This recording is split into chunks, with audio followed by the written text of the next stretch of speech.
here's what we're thinking. We're going to, oh, we're getting over actually. Wow, so it works. 2.5 hour drive, heading to Owensboro, Kentucky to start. The AtoCast just came out with a new update. It shows 15% hatcheries now in most of Western Kentucky. So Kentucky's where I was heading already, so I mean that's just it's a good sign. Should be a fun chase day. We'll see soon we get there. All right, guys, they just warned this one out in front of us. It's a little QLCS line in the morning that I'm about to be driving through to get to my target area, but up to 80-mile-per-hour winds, so.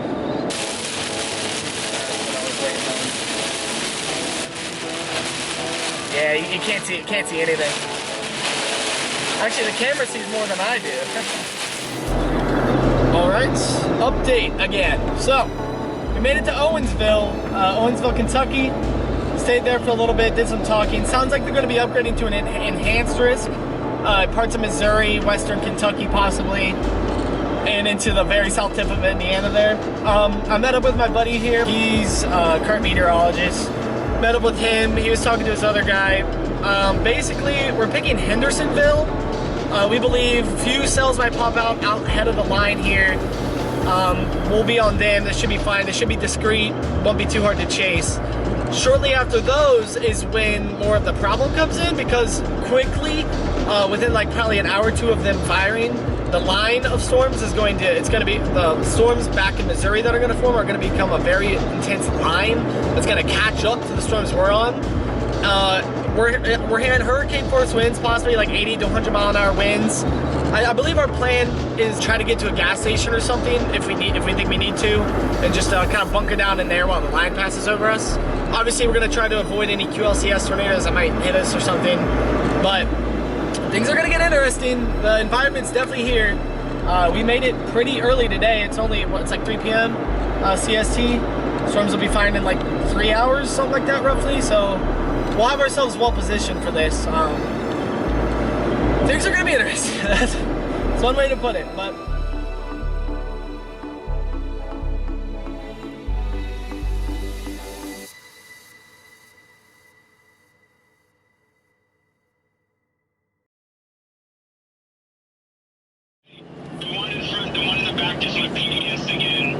the big one?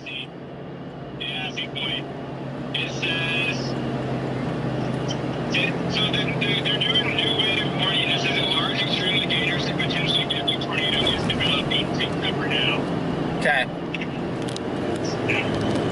Like here soon, we should have a view on whatever's going on this front one. Okay, so we're heading southwest right now. So the one in front of me is the one that's south of us.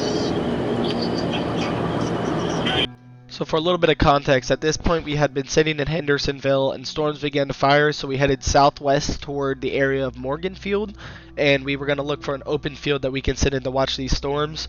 We had the few cells that were straight to our west. One of them was the bigger one that had already had a confirmed wedge tornado, and there's some out in front of it that were starting to get rotation, and then directly to our south, that cell also began getting rotation.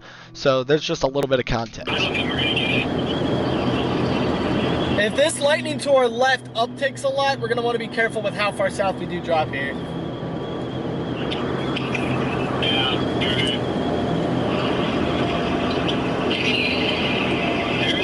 There is some rotation, small, broad rotation on this one that we're about to get close to, so just keep watching. Keep your eyes open. You're turning left at this stop sign. It's going to continue the same direction we've been at going in. Oh, shit. Road closed? Alright. I mean, we're safe right now, but we can get over to 60. Let me reroute us real quick. We're good where we're at. We're good for a little bit, but that's going to bite into our time to get into position. Where's Waverly on the map? Oh, crap. Hey, we're gonna really want to hurry up. Like, we're probably gonna have to drop south just before Waverly. Let's cook a little bit here. So at this point, that road being closed was really a problem because we had a cell that was to our south that was actually going to miss us to the south to our east a little bit, so that was fine. But the one coming from the west, we were running out of a little bit more time there to try to get to the south of where that rotation would be, which is on the southwest part of that storm. So basically we had to go a little farther north for about 8 minutes before we were able to turn south again to drop in front of it. We still had plenty of time. We beat it by about 15-20 minutes, but it's a little closer. I was trying to give us more like 30 minutes ahead of it. So at this point we had to go back north to cut down toward Waverly and go south to be able to get eyes on the storm to our northwest. That happens. I mean, you know, that's what happens when you're on these little country roads. It's not really marked on the map. Turn it left right here somewhere. Yeah, it looked like it. I'll zoom it out once we take the turn. All right, straight in front of us, guys, wall cloud. Straight in front of us, wall cloud, 12 o'clock. 12 o'clock. What direction are we facing? Southeast? So it goes southeast for like 2 miles, and then it turns south directly.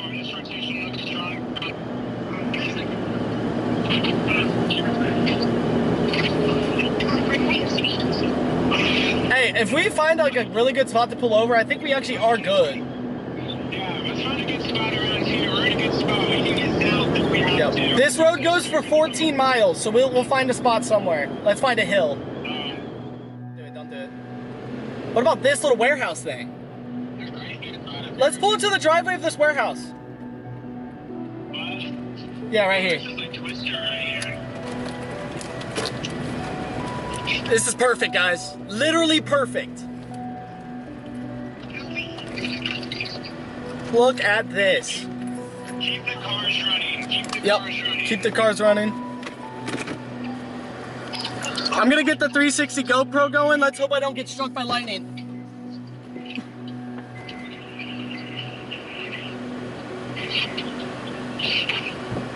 Dude, I mean, this is perfect position. I'm hanging up the call.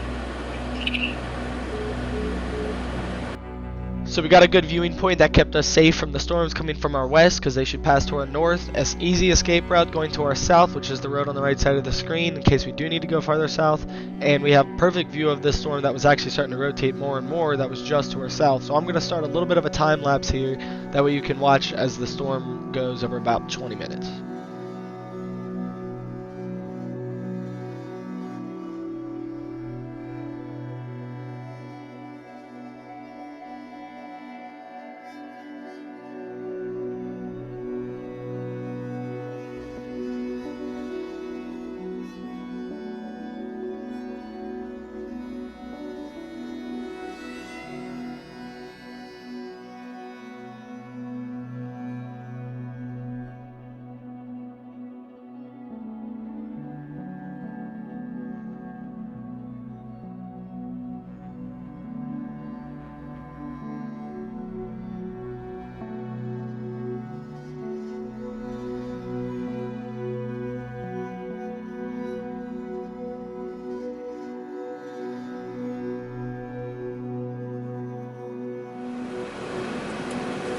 I'm gonna flip around, and we're about to be looking at the other storm to our northwest. Just give me 1 second here. I gotta make sure that they're out of the way.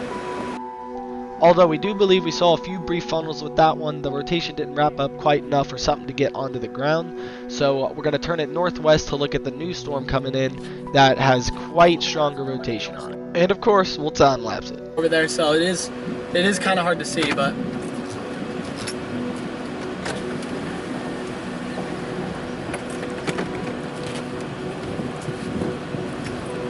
honestly, I'm gonna just go through the grass.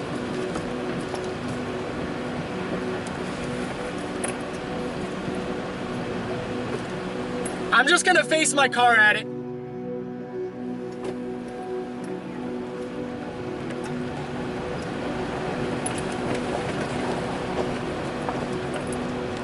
Yep, our wall cloud is right in front of us, guys.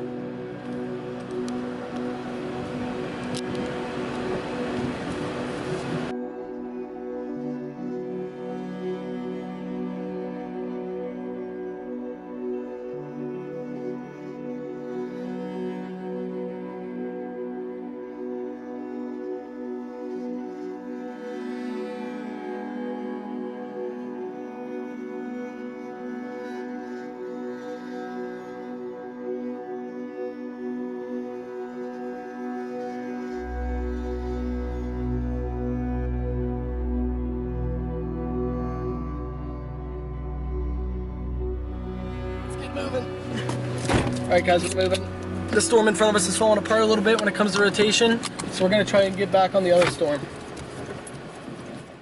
Alright guys, quick update. We have a tornado emergency straight to our south near Princeton. We're shooting down to that cell right there. We're going to get on Highway 69, follow it from just to its west. We're going to follow it as it moves east-northeast, and we'll see how it goes. So we got a little bit of driving to do, but we should be able to get on this thing. We'll see.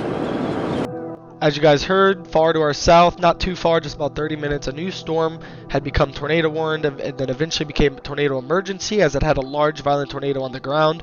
We had, again, about 30 minutes to drive from somewhere around Providence down to Charleston, and then hoping we'd be able to get on Highway 69 at that point, follow the storm to the east, and or we would stop to do search and rescue if we could make it into town if the town got hit. Now the tornado did miss Charleston just to the south, but as you guys will see, we weren't actually able to make it there just because of all the damage that it caused on all the roads accessing anything to the south of Charleston.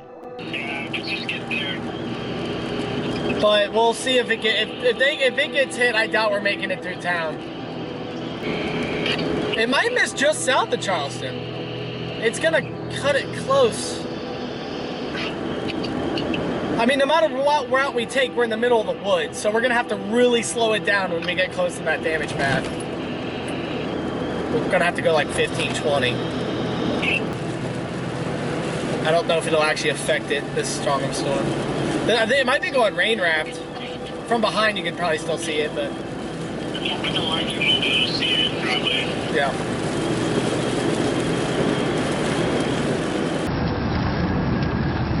This frame right here is actually the greatest screenshot I have of the structure of the storm, just because the lightning really wasn't getting behind it, giving it to light it up very well, but the end of this flash was behind it, and it was just enough light where you can see the structure of the entire lowering there. And then off to the left side next to that tree, it's really dark on the right side of that tree. I do believe that is actually an image of the tornado, which at that point was believed to be a larger wedge. And this image right here is the screenshot of the radar of our position on it. We were getting really close, and this was about a minute or two before the screenshot happened, or like the camera captured that. So based on our positioning and knowing what the shape of the tornado was at that point, and just the structure itself, that is the wall cloud and the lowering. I do believe that this is actually an image of the tornado. It's just unfortunately the left side of the edge of it is blocked, and the right side's pretty much blocked because my windshield wiper was directly on top of it. But I do believe this is an image of it. Here we go. Down trees. It's clear. It's clear. We can go. I'm watching for power lines. I'm gonna have to get rid of my flashes. Wait, this guy's turning around up here. Oh, damaged power lines. Trees down. Down power lines on our right. Wait, we're stopping. Down power lines. They go across the street. Yep, go ahead. Oh yeah, I see it. Yeah, we can't get past that.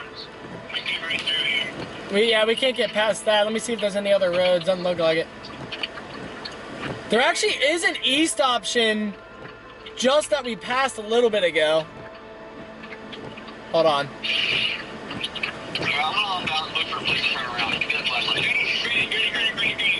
Green. See my car. These power lines are live. Okay. Do not get out of your car. You folks have to go get shots.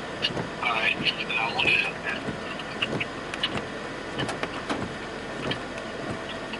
that. There's an east route just to our north. Do we want to turn around and just grab that road, or? Yeah, we'll do that. All right, I'll work on turning around. Now, here in a minute, I don't know exactly at what point I grabbed onto the power line, but I actually lose my entire passenger side mirror. And I didn't even realize it until about a whole hour later when we were at a gas station. Maybe even 2 hours later. So, I don't know. I mean, you'll see it. I'll play it right here. But you see the power line for a brief moment, but I don't know at what point it grabs onto my mirror. All of a sudden, you just start hearing it veer all over it, and then it just snaps off. So. All right, continue. Actually, it's right up here, half a mile, and then we turn east. What the hell was that? Whoa, I don't know what just like... I gotta like check my car or something, bro. I think I'm fine. I don't know what I just heard. Something like snapped on my car.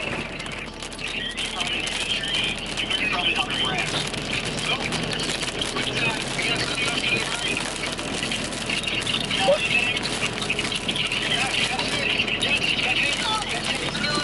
Hey, we're turning east. We're turning east like in half.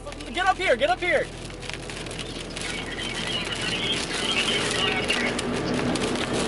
This road goes east for like 3, 4, or 5 miles, so right here.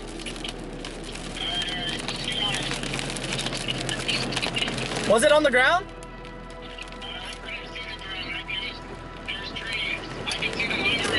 All right, I don't know how open this road is, but it is taking us east.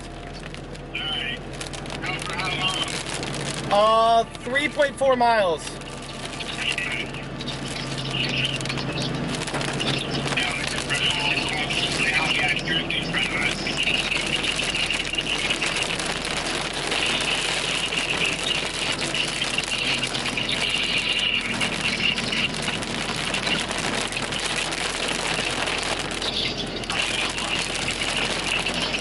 We don't need to go too fast because this thing's not going too fast. We got a bunch of wind damage. It's not the tornado, but I think we're kind of following its path again.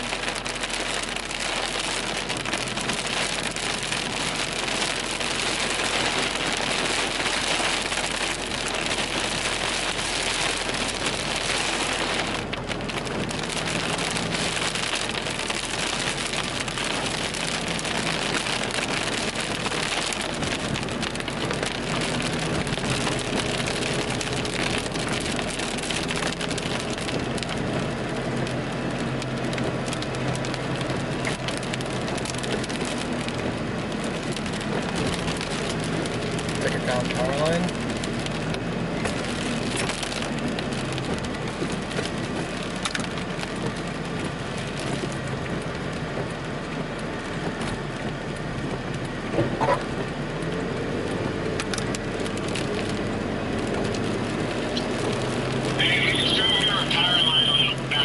That's what I thought I saw. I was gonna stop, but like we weren't gonna be able to stop in time.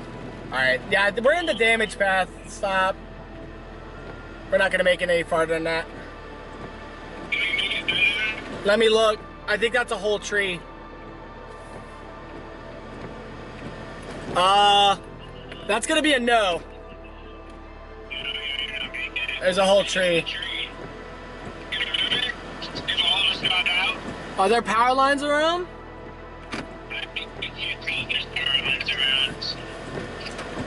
I don't think so. It's a whole tree.